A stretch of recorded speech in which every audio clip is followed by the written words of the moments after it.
Yeah, the next big thing we got to do is, after the attitude reference check, is extend the docking stroke. No big thing. Yeah, copy down a bunch of pads, and then you got your... Os primeiros astronautas chamaronlle á Terra o planeta azul, pola visión que ofrecen desde o espazo os océanos e os mares.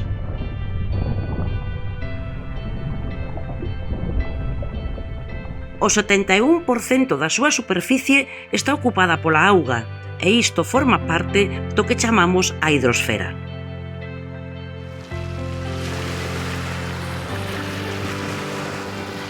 O mar constitúe o 97% do volume desa masa de auga.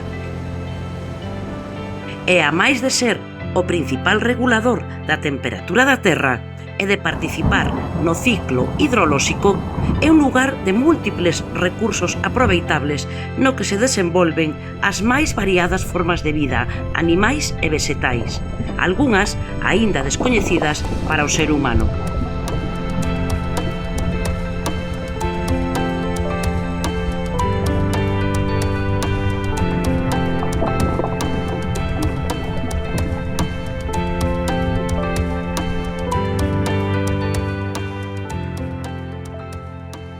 O mar é unha importante fonte de enerxía, un medio de transporte desde a antigüidade e unha das bases da economía mundial.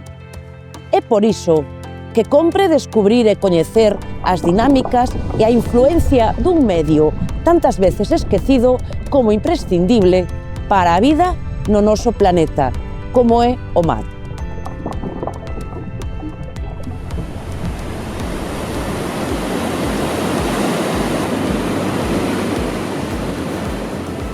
As augas dos mares e océanos están en constante movemento.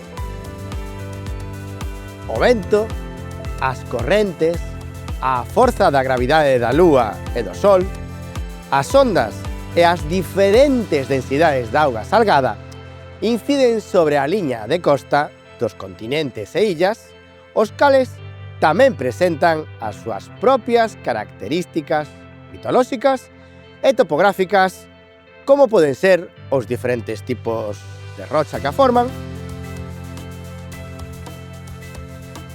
e a súa altitude con respecto ao mar.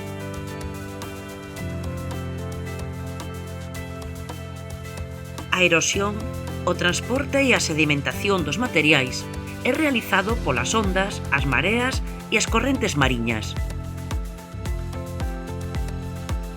Pero todo iso verémolo nos vindeiros vídeos.